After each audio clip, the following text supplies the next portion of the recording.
Ölkəmiz və regionumuz üçün yeni dövrün başlanğıcı hesab olunan 44 günlük Vətən müharibəsi ilə Azərbaycan həm diplomatik arenada, həm də hərb tarixində unikal qələbəyə imza atdı. Bəzilərinin əsla həllini tapa bilməyəcək dediyi 30 illik münaqişəyə son qoymağı bacardı.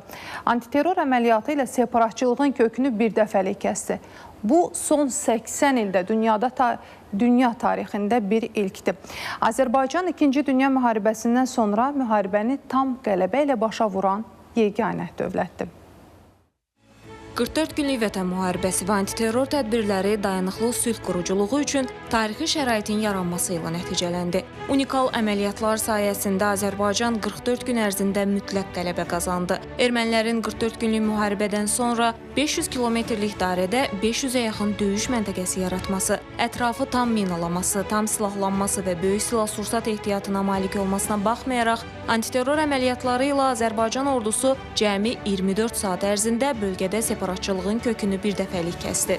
Bu tarixi nailiyyətin arxasında dayanan səbəblər isə çox sadədir. Ali Baş Komandan İlham Əliyevin bütün prosesə şəxsən nəzarət etməsi, bütün məsələləri incə detallarına kimi bilməsi, düzgün qərarlar qəbul etməsi. Dünya bir daha gördü ki, bütün qələbələrin əsasında güclü dövlət, güclü lider amili dayanır. Prezident İlham Əliyev Suqovuşan kəndində sakinlərlə görüşdə bu məqamı çox aydın təhlil etdi. Bugün dünyanın bir sıra regionlarında baş verən münaqişələrə nəzər salanda, onların ya bitmədiyini, ya natamam olduğunu, ya da hansısa formada öz mahiyyətini dəyişdiyini müşahidə etmək olar. Ayrı-ayrı müharibələr nəticəsində yeni münaqişə ocaqları yaranıb və yaxud yeni müharibələr modifikasiya olunub başqa bir gərginliyə, eskalasiyaya çevrilmişdir. İstər ABŞ-ın Vyetnama müdaxiləsi, İraka, Əfqanistana müdaxilə, Sovet İttifaqının Əfqanistanda ordu saxlaması da iflasa uğramışdır və bu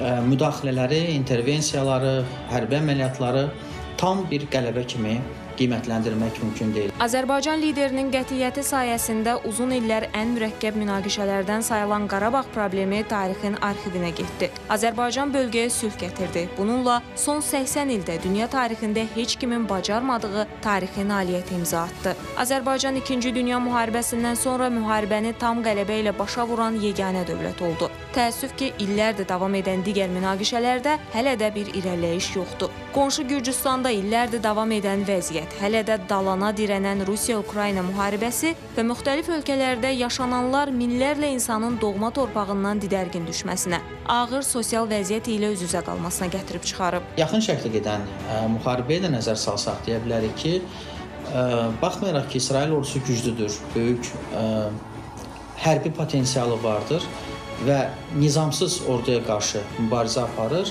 İstənilən halda burada böyük nailiyyətdən, qələbədən də danışmaq hələ çox tezdir. Ərazi bütövlüyümüz, suverenliyimizin bərpası hər zaman Azərbaycan prezidentinin prioriteti olub. Tarixi qələbə ilə Azərbaycanda və bölgədə yeni tarixi reallıq başladı. Bu reallığın müəllifi olan qalib xalq və qalib dövlət kimi yeni tarixi mərhələnin qürurunu yaşayırıq. Məli İnqilablı, ATV Xəbər.